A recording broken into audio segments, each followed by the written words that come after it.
My ex-in-laws and parents cut me off immediately after seeing that my wife cheated on me with the better brother who they all adored and left me in the dirt.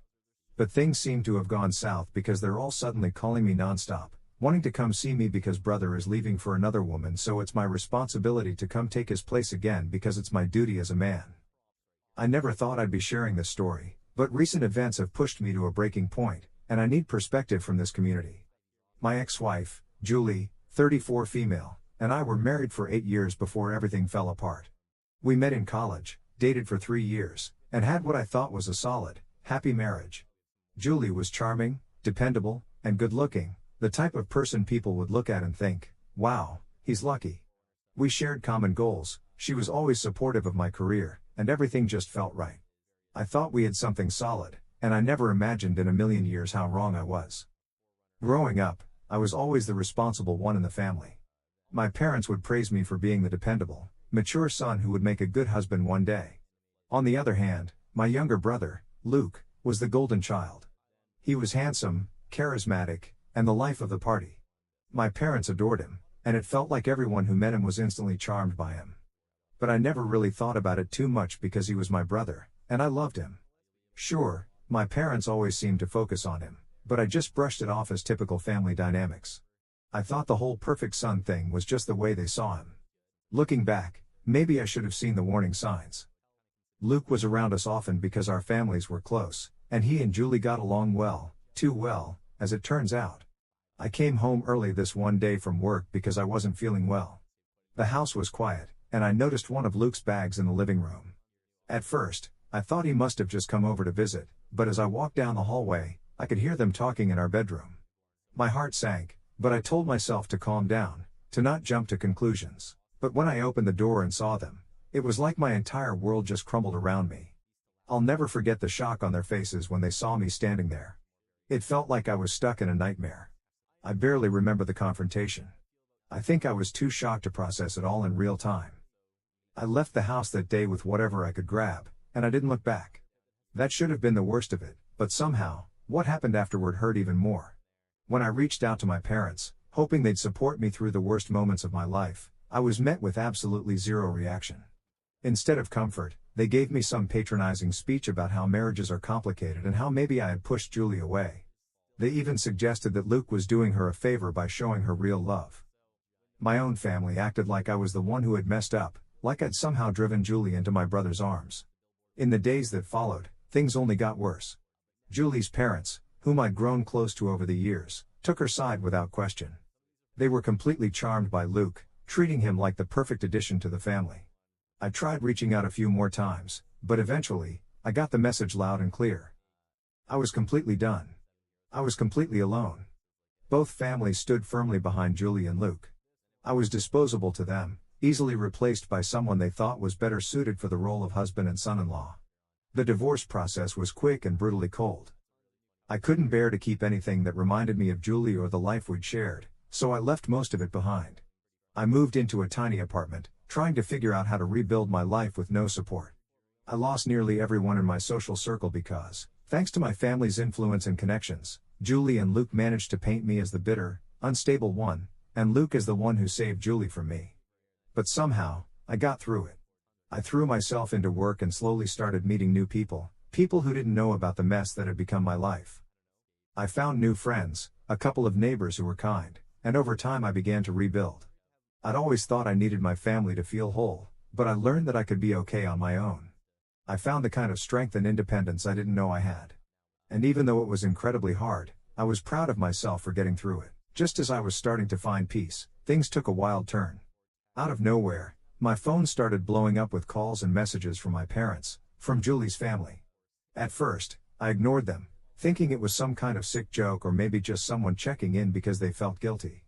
But the calls kept coming, so I finally listened to one of the voicemails.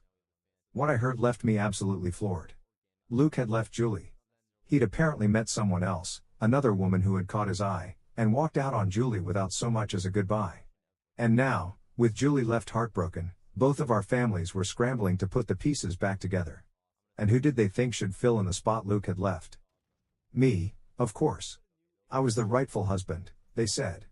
They actually thought I should go back to Julie and take my place, as if I was some kind of backup plan waiting in the wings. The messages were full of emotional manipulation disguised as concern. At first, they were begging me to come back and forgive them, but then their texts started sounding insane. They kept saying it was my duty as a man to give Julie a second chance, that forgiveness would show how strong I was. My dad even said it was a chance to prove my worth as a son, as if I hadn't already spent years bending over backward for this family that tossed me aside. Julie's family chimed in too, saying that she was lost without me and that I should come back to keep the family together. It was as if my own pain, my own betrayal didn't matter. All they cared about was keeping up appearances, as though I should somehow just forget that they'd all abandoned me. I've been so angry because of this.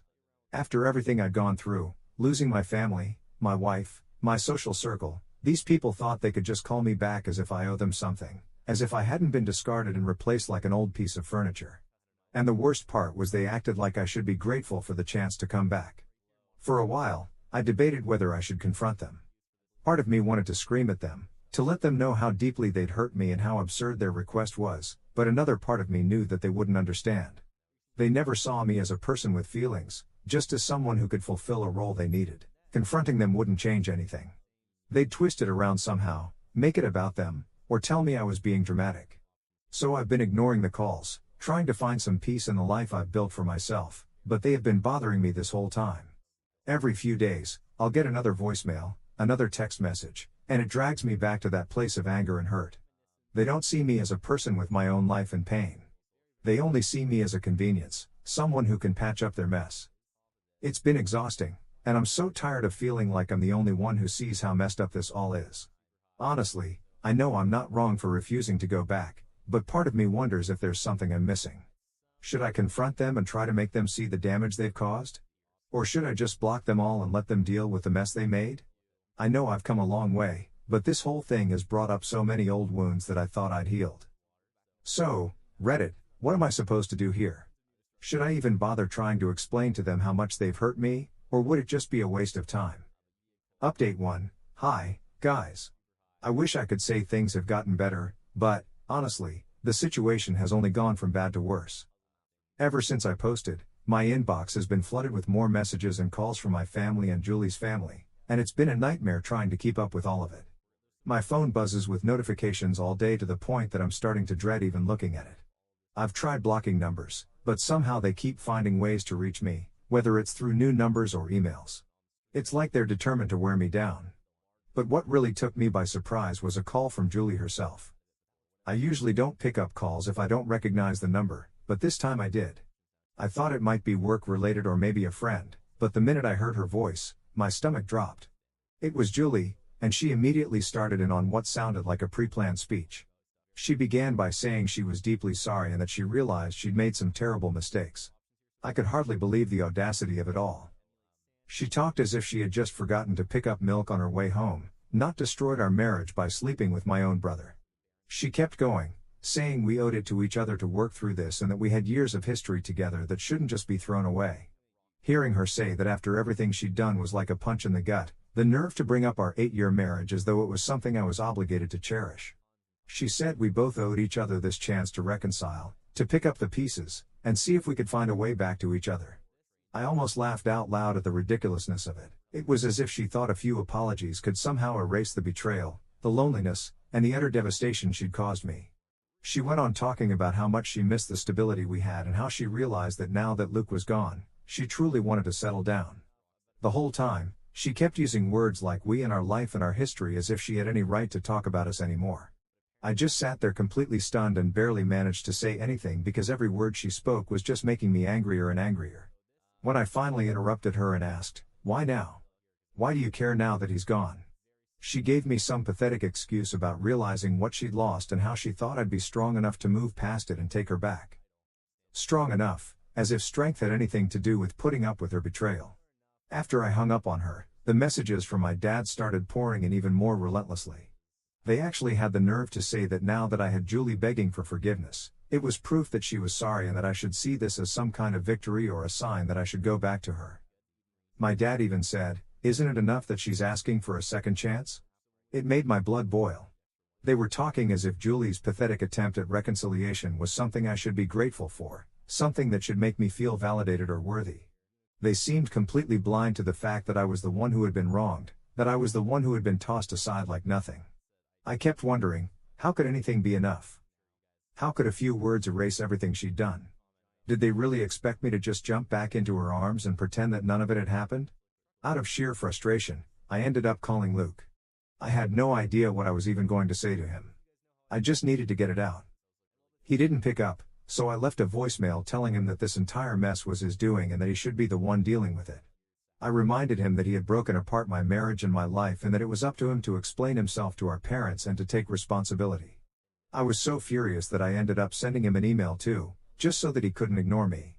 I laid it all out point by point, reminding him of every betrayal, every instance where he could have chosen to stop what he was doing but didn't. I was angry and hurt, and I didn't hold back. Of course, Luke never responded, typical. He'd caused this chaos, torn apart two families, and walked away without a second thought. And now he was off with some new woman, probably not even thinking about the destruction he'd left in his wake. He'd left me to deal with the fallout while he got to walk away scot-free, and here I was, fielding calls and emails from family members who still somehow believed that I was the one who could fix it all. It's like they couldn't grasp the idea that I wasn't some disposable piece they could just pick up and drop whenever they felt like it. One particularly awful call came from my uncle, who had always been one of the few people I trusted in my family. He was practically begging me to see reason and told me that people make mistakes and that real forgiveness means giving people another chance. He told me that as a man, it was my duty to be forgiving, to show grace in the face of hardship. I felt so betrayed, even by him. It was like he was saying that my pain, my heartache didn't matter as much as maintaining some false sense of harmony. I was so shaken up that I couldn't even respond. I just hung up and cried. I wish I could just cut them all off, but it's so hard. Despite everything, part of me still feels tied to them, still craves their acceptance or approval. I know it's not healthy, and I know they've shown me who they are, but I can't deny that it hurts. It's like a part of me is still that little boy who just wants his parents to love him unconditionally, even though I know now that they never truly will, and that realization is almost as painful as the betrayal itself. So here I am, feeling lost all over again. I thought I'd moved past this, that I managed to put the pieces of my life back together, but they keep dragging me back. Part of me wants to confront them, to tell them all exactly what I think of their so-called family values, but another part of me wonders if it's even worth the energy. They've shown me who they are, and I know deep down that no amount of explaining will make them see me for who I am or respect my boundaries. But it's hard to walk away completely when they keep pulling me back. Right now, I'm exhausted, mentally and emotionally. I feel like they're trying to erase everything I've worked for, every bit of peace I fought to find. I know I shouldn't let them get to me, but it's hard. It's so hard not to feel like I'm the one who's somehow in the wrong, even though I know logically that I'm not. Update 2. It's been a few weeks since I last tried to wrap my head around everything, and honestly, nothing has settled down. If anything, it feels like someone hit the gas pedal on the drama, and I'm just trying to hold on. The calls, texts, and emails from my family and Julie's family got so bad that I finally decided to cut them all off. I blocked their numbers, emails, and even their social media accounts. It wasn't an easy decision. I needed some kind of boundary, any boundary, because my head was spinning. For a few days, I actually felt like I'd won a small battle. My phone wasn't lighting up every 5 minutes with another attempt to guilt trip me. And for the first time in months, I could just exist without their noise in the background. But of course, that peace didn't last long. Nothing about this situation seems to let me breathe for long. A few days after blocking everyone, I came home from work tired and just wanting to crash, and there he was, my dad, just standing outside my apartment like it was the most normal thing in the world. My stomach dropped. I had never told him where I moved after the divorce, so the fact that he somehow tracked me down felt like a huge violation of my privacy. For a second, I thought about pretending I hadn't seen him and just turning around, but I knew that would only delay the inevitable. If I didn't face him now, he'd just keep coming back until I did. The whole thing was so classic Dad, like a masterclass in emotional manipulation.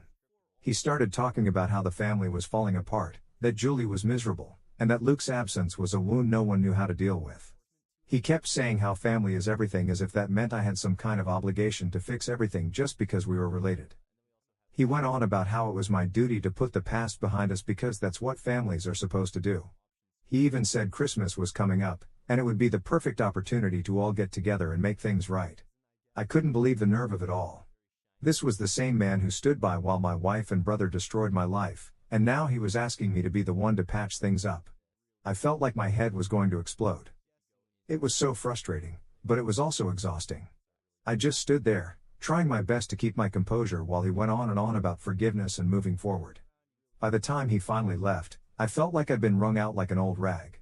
It was such a painful reminder of where I stood in my family's priorities, definitely nowhere near the top. That wasn't even the worst of it. Not long after that little ambush, I got an email from Julie. I hadn't heard from her in a while, so when I saw her name pop up in my inbox, it felt like a slap in the face. Her message was short, but it was calculated. She said she understood why I was upset and hoped we could have a conversation to clear the air. Oh, and just to make it worse, she attached a picture of us from our wedding day. That picture used to make me smile, but now it made my stomach turn. I deleted the email without even thinking twice. There was no way I was going to let her back into my head like that, no matter how sorry she claimed to be. And then, just when I thought I'd seen it all, Luke reached out. His email came out of nowhere with the subject line, "I'm sorry." For half a second, I thought, maybe this is it. Maybe he's finally going to own up to what he did. But no. His so-called apology was just a pile of excuses. He wrote about how he never meant to hurt me, how his relationship with Julie just happened because they were in love, as if that somehow made it okay. And if that wasn't bad enough, he actually had the audacity to say he hoped Julie and I could get back together. He said he was rooting for us to find happiness again, as if his blessing meant a damn thing to me anymore. I was so angry I could barely see straight. How do you even respond to something like that? Spoiler, you don't. I deleted his email just like I deleted Julie's. There was no point in engaging with someone who was so completely oblivious to the damage they had caused. It felt like they were trying to rewrite history, like nothing had really happened, like their actions had no consequences, but I wasn't about to let them gaslight me like that.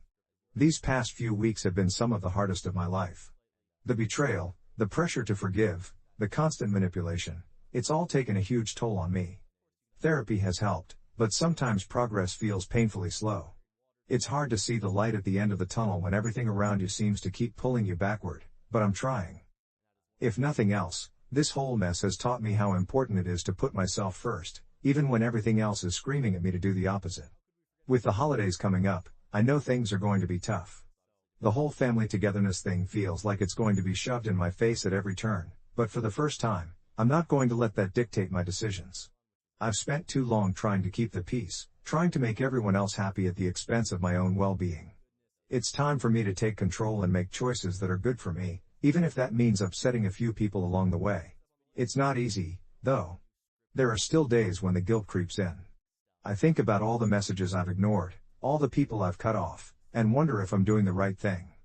But then I remind myself of everything that happened, everything they did, and I know that this is what I need. I'm learning that I don't owe anyone my peace, my happiness, or my mental health. I'm learning that it's okay to walk away from people who don't respect my boundaries, no matter who they are. The road ahead is still uncertain, and I know there will be more challenges, especially with the holidays looming, but I'm not going to let the past dictate my future. Update 3. Hi everyone. I just wanted to take a moment to thank everyone here for your kind words, advice, and support. Reading through the stories of people who've gone through similar situations has been such an eye-opener. It's comforting, too, to know that I'm not alone in dealing with something as messy and painful as this. It's like finding a safe space I didn't expect. I never thought I'd find a community where I could feel so heard, but here we are, and it honestly means a lot to me. I honestly didn't think things could get any worse, but I've learned that life's pretty good at surprising you, and not always in a good way. Since my last update, things have taken another turn. It feels like every single person involved has decided that they're not going to back down. Instead of backing off and letting me heal, they've just doubled down on their efforts to guilt trip, manipulate, and pressure me into going back to a situation I've worked so hard to escape. It's like the chaos is never ending, and I'm constantly fighting to keep my peace intact. The first major red flag was a letter I got in the mail from Julie's parents about a week ago. At first, I thought maybe this was an attempt at reconciliation or at least an apology for their part in all of this, but no. The letter was nothing but accusations. They went on about how selfish and immature I was for not forgiving Julie and for not putting the family back together. According to them, my refusal to engage was somehow making everything worse for everyone else, like somehow it was my responsibility to fix a mess that they all contributed to. But the real kicker was at the end of the letter when they threatened to expose me to our mutual friends. They said if I didn't do the right thing and talk to Julie, they'd ruin my reputation and paint me as the villain. Seriously? What exactly were they going to expose? Did I set boundaries? That I refused to forgive a woman who cheated on me with my brother? It was infuriating, to say the least, and honestly, it just made it crystal clear, I could not trust these people. I had to protect myself from them no matter what. Then Julie decided to take it to the next level. I was at work one day, minding my own business, when one of my coworkers came to tell me that someone was waiting for me in the lobby. At first, I thought it was just a delivery or maybe a friend stopping by unexpectedly, but no. When I walked out, there she was, Julie, standing there like some rom-com protagonist holding a bouquet of flowers. My stomach sank. It was the last thing I needed, and it felt like the entire world had stopped. Why did she think this was okay? It wasn't even just the flowers. It was the fact that she was at my workplace, my safe space, after I told her again and again that I didn't want her in my life. She completely disregarded the boundaries I had set. Acting like a bouquet could somehow fix everything she destroyed. And it wasn't just awkward for me, it was embarrassing. My coworkers were watching, and I could feel their eyes on me, making this whole ridiculous scene worse. Julie, of course, didn't seem to care. She kept blabbering on about how sorry she was and how much she missed me, as though all that mattered was her feelings. She said we were meant to be together, as if me standing there, heart in pieces, didn't prove the opposite. It felt like she was rewriting the story in her favor, playing the part of the heartbroken hero when really she was the one who caused all of this. It was selfish, and honestly, it felt like she was trying to gaslight me into feeling bad for her instead of taking responsibility for her actions. I was so angry, but I had to stay calm. I told her she needed to leave immediately, that this wasn't the place for her apology. She ignored me. So I walked back to my office, shaking with frustration. I locked myself inside, trying to regain my composure. I called security to remove her. I didn't want to escalate things, but at that point, it was clear I had no other choice. I had to protect myself again. Later that night, I made a decision I never thought I would have to make. I filed for a restraining order against Julie. The idea of doing this, of having to get legal protection from someone I once loved, was heartbreaking, but I knew it was the only way to keep her out of my life for good. I couldn't just sit around and let her keep showing up, invading my space, and making me feel powerless. I had to take control. And my family? They haven't stopped either. Even though I've gone no contact with them, they found new ways to try and reach me. One of my cousins, someone I haven't spoken to in years, sent me this long message about forgiveness and how everyone missed me. Of course, she didn't mention the fact that none of them cared about me when I was in the middle of dealing with the betrayal. Another distant uncle chimed in with an email about how I needed to be the bigger person and let go of my anger. It's crazy to me that these people who weren't even involved in the betrayal feel like they have the right to tell me how to heal. They have no idea what I've been through. But the hardest part, the part that's been the most painful, is my dad. Despite everything, despite our last confrontation where I made it clear I wanted nothing to do with this mess, he's still trying to guilt me into coming back. A few days ago, he left me a voicemail saying I was tearing the family apart by refusing to forgive Julie and Lucas. He didn't even acknowledge the pain they caused me. All he cared about was how my actions were affecting them.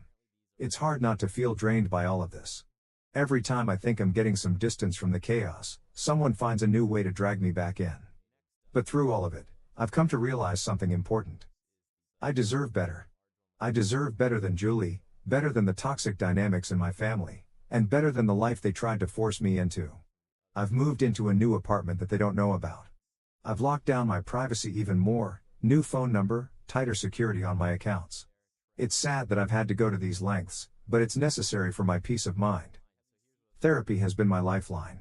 My therapist has helped me understand that it's okay to protect myself, that cutting off toxic people isn't just acceptable, it's essential. Progress is slow, and some days it feels like I'm barely hanging on, but for the first time in a long time, I'm putting myself first, and that's something I've never done before.